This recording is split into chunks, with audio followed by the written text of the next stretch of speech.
Hey, Sweden! Not Swedish, Mac, the Norwegian. Hello and welcome back to the 80s Toy Museum. Taking a look at a Carpenter classic today. So I got a couple of other Carpenter classics flanking him. It's the new Ultimate RJ MACREADY figure, which just came in from Big Bad Toy Store. Still available there, so if you're interested in picking one up, the link is in the show notes.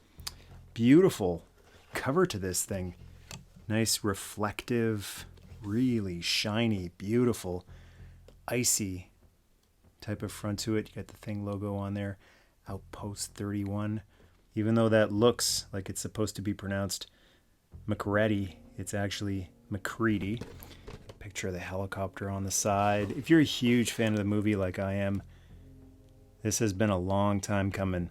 And I don't buy a lot of Neca toys anymore because they're just as fragile for me as they are for everyone else.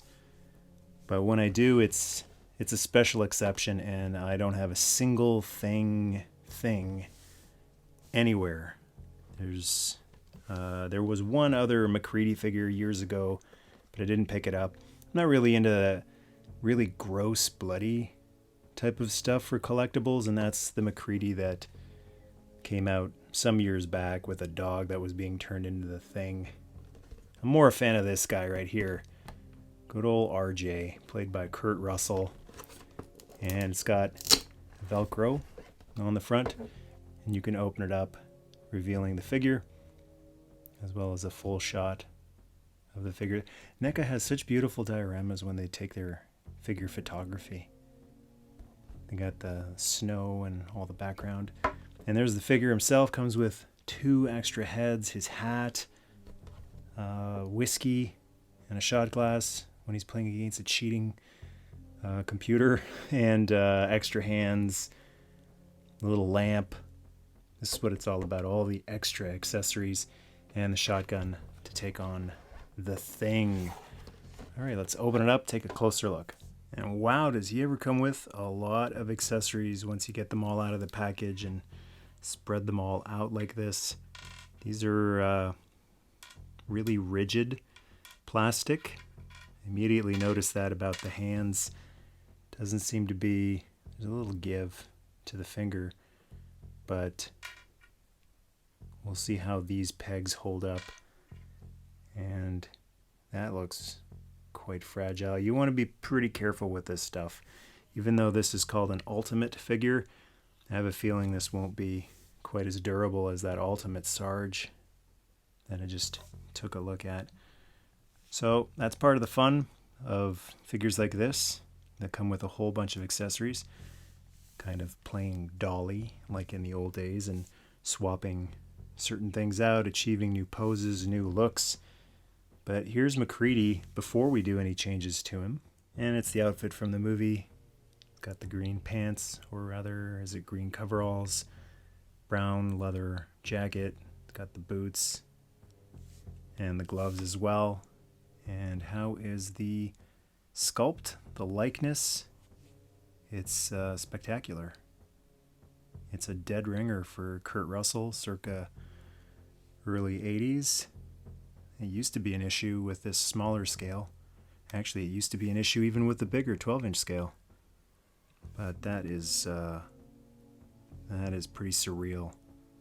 Especially since I don't think they had the ability to scan Kurt and shave off a couple years. This is just an artist's rendering of what he looked like in the movie, and that is just spectacular. The face is great. The hair is so awesome, so Chris Christopherson. I find with NECA, it's pretty much give and take with their items. You have to give up durability, peace of mind when you're moving it around, stability sometimes, since the joints aren't very movable, they're very rigid, so sometimes they don't quite stand right. They can wobble a lot. But what you get back when you give up those things is next level detail. This sculpt is just incredible, and see how close I can get to the camera. Just incredible, intricate sculpting on the beard. The eye paint job is just perfect.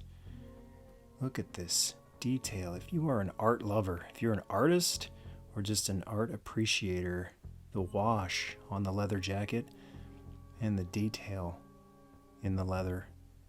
It looks so worn and beaten up, just like the one he wore in the movie. Everything has so much detail in it. Is that stitch detail in the coveralls? Unbelievable. Zipper detail. Look at the tiny, tiny zipper detail in there. This is spectacular. This is a figure that you hold up very, very close to your eye and just marvel at the detail. Really, really impressed by this. Especially cool that this is my first MACREADY figure of any kind. I'm talking no MACREADY reaction figures, no Mego, no nothing. So for my first and only MACREADY figure, it's more than I could have imagined in terms of detail. And to give you an idea of just how far we've come, here is a former super high detailed figure. This Snake Plissken that came out years ago from McFarlane. At the time, the detail was off the charts, and now it kind of looks like a Happy Meal toy compared to this super detailed NECA figure. Still love it though. There's very, very few Snake Plissken figures, and in a day and age where we've got toy lines getting 3 or 4 different toy lines going at the same time in 2 or 3 different scales, it's surprising that there are very few Snake Plissken figures, very few Jack Burton figures, and very few John Nada from They Live figures. The Carpenter Classics haven't really been as appreciated with the plethora of merchandise. So hopefully that's changing a little bit.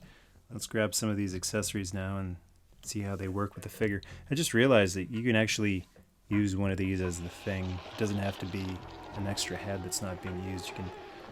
I just noticed as it was like rolling on the ground creepily that yeah, that's very Thing-like. You can just put in the Thing sound effects and have these creepy Thing heads rolling around like it did in the movie. Let's start with the sunglasses, which I think should just plug right in here. And they're not, they don't have the full earpiece on them, luckily. Now, I'm wondering, the head pops off incredibly easily. I was wondering if the hair came off. I don't believe so. This might just tuck in behind the hair, I believe. And it does. All you got to do is just lift the hair up. The hair is a separate piece, ever so slightly, to get the sunglasses in, and then they are wedged in there thanks to the hair. And I think this is a great design because some figures where you plug in sunglasses, especially the wrestling figures, they have holes in their hair and they look really bad when they're not wearing their sunglasses. You'll see that on the Roddy Piper John Nada figure that Mattel just recently did. But this one looks great with the sunglasses or without.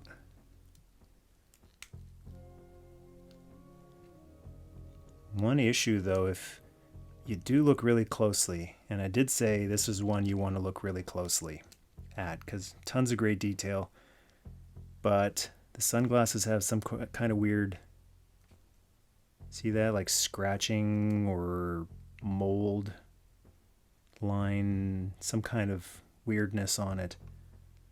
And I think that's just a production problem. I don't think that's a detail from the movie. So normally that wouldn't bother me, but with a figure that is so incredibly highly detailed, that really jumps out on a flat surface that's supposed to be sunglasses. Would have been nice too if they had used a more glossy paint on that to have them reflective. I'm also noticing that head pops off way too easily. It's not really popping in securely. I think I got it that time. Okay, yeah, it still comes off really easily. I guess better really easily than not at all and then breaking when you try to take it off. But MACREADY looks fantastic with the sunglasses. And he also comes with this giant, ridiculous hat, which I would say only Kurt Russell could pull this off, but I'm still not sure he does pull it off in the movie. And it just sits on top of his head, and it looks just as ridiculous on the figure as it does in the movie. I mean, yeah, that's how it's supposed to look. Maybe it could sit a little lower. I think it's more intended for the alternate heads. So let's pop that off. And there's two different alternate heads. There is the look of fear and let me in. I'm freezing my took us off outside here. Determined look. Let's go with the intense Kurt look. And that's kind of cool. The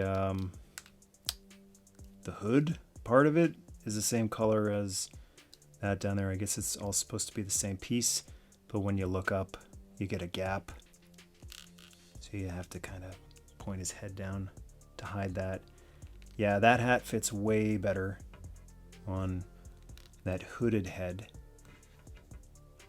And it still looks ridiculous, but even has this little deal here. I guess you can, if you want to, if you want to make it look even more ridiculous, you can tie it so that it's secure on there. I mean, you gotta include the hat, but in terms of wearing it, this figure won't be wearing it. Although I like this look if you just tie it better than I'm doing right now. But he also does that in the movie. He just has it hanging in behind him. I want to try the sunglasses on the hooded head too. This one is not popping in as easily as the other one is. There it is. And I think the sunglasses should be compatible with the hooded heads as well. Pull that out. And same deal, just instead of hair, it's the hood that you just have to poke a little, push to the side. And oh boy, I don't like bending any Neca plastic to get it to fit, but here we go. Sunglasses on the hooded head. Pop the hat back on. It looks awesome. It's, well, maybe not awesome, but I should say screen accurate. It looks awesomely screen accurate. He also comes with a pair of goggles, and yep, there's some kind of distortion in there too. Just like on the sunglasses, on the same side too. Some kind of weird bubbling in there. I doubt, no. These aren't going to fit on the regular hair head, but oh boy. They should fit on the hooded head. See if I can shimmy it carefully. In order to do this, I think you have to just kind of go a little bit all around like this instead of just pulling it all on one side. And it's pretty tight. There's not much give to it, but just curious to see if I can. I mean, I don't really care about the goggles, so if I break them, it's not a huge deal. It is presenting a little bit of a challenge getting it over the eyebrows. You see how the goggles are getting caught.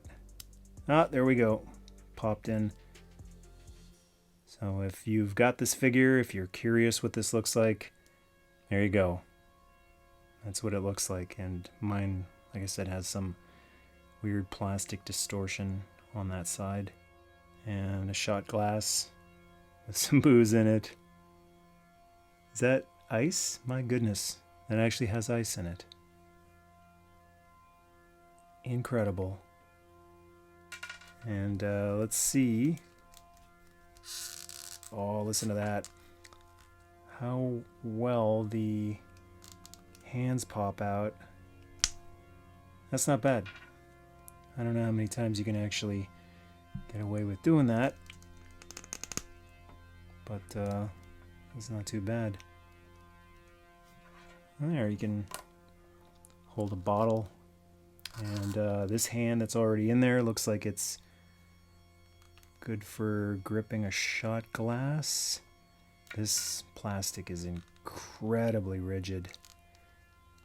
It doesn't really want to budge too much, so I think it's time to pull out the hairdryer. And that worked like a charm. He's holding the shot glass nice and snug. And even though he's a super detailed movie figure with like a bulky jacket, and this part is kind of hindering his shoulder articulation, he's got enough range to actually, if you're going to include a shot glass with a figure, I think he should be able to get the glass up to his lips. And it's taking some finagling to do it. It's very close, but see, even if you get it there, the gumminess of the plastic takes it back a little further. But yeah, there you go. This hand is pretty useless, so I think I'll just pop in this other one. And since he's a snow figure and cold weather Arctic type figure, I'm going to keep him in the gloves. He also comes with, look at this lantern. Some incredible detail on this as well. Wow. Clear piece all the way around. It's really beautiful. And you can have him grip it, hold it, hold it up high. That's not plastic creaking, that's just, this is kind of like a rubbery, softer plastic, this body leather jacket. So that's what's kind of creaking there. You can hold his lamp, and I guess his most important accessory when he's fighting the thing, it's his shotty. Single barrel shotgun, and incredible detail on this as well. This little brush of metallic paint. Really exceptional detail. Little trigger in there. The pump doesn't move, but the barrel has a hole. It's really impressive, and should be pretty easy actually to just fit that in there. The gloved hands actually don't have a trigger finger. Not really. So that's not going to fit in there on the trigger. But if you twist it a little bit, he should be able to grip it securely. Okay, I got it. Nice and snug, secure. It's in there, it's not going to fall out. So he can hold the shotgun one-handed while he's holding the lantern, which likes to wobble, swing back and forth. Or you can two-hand it. I don't know if the gloved hands are really intended for the weapon, because his ungloved hands, he's got trigger fingers on both sides, and then an extra ungloved hand looks like it's for gripping the shotgun. So I've been able to get him to two-hand it, but there isn't much range in the arms, so you can't really hold it up. You don't really rest the stock against your shoulder anyway for a shotgun, but nevertheless, for people who don't really care about that type of gun accuracy, they just want it to look cool, like movie cool. That's about it for his range with holding the gun. Unfortunately, you're not able to bring it up and have him rested on his shoulder. I guess you can put it out in front of him and have him just hold it out in front of himself like that. I mean, it's when a figure comes with a gun, you want a lot of range, a lot of different gun poses, and unfortunately this guy just doesn't have it. He's not going to be a dynamic pose figure. He's just standing there and looking cool, I guess, since the thing isn't an action movie, but some more action poses would have been nice. That's just not the body that they use for these movie figures, though. And two things I just figured out. Figured out how to tie that thing so that you can have the hat on his back, which is about the best use of the hat, in my opinion. And the lamp actually pops out on one side like this. I was wondering about this hand and why there's a hole going through the hand. I was wondering if it's actually for this, and I believe it is. So you can poke that through like that and poke it back inside the hole like that, and now you got a lamp that's nice and secure, and it won't fall out of his hand like earlier in the video using that hand. You can hold it up like that. That's a really cool accessory. I'm a big fan of cold weather figures, lifelong Snow Joe, and I'm a cold weather figure in real life, I guess, especially these days with getting our first snowfall not too long ago. And it's really cool to have this figure from this movie that I've loved almost my whole life.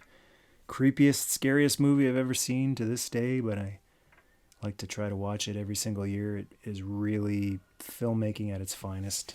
Carpenter is one of the really unsung heroes, legends of filmmaking.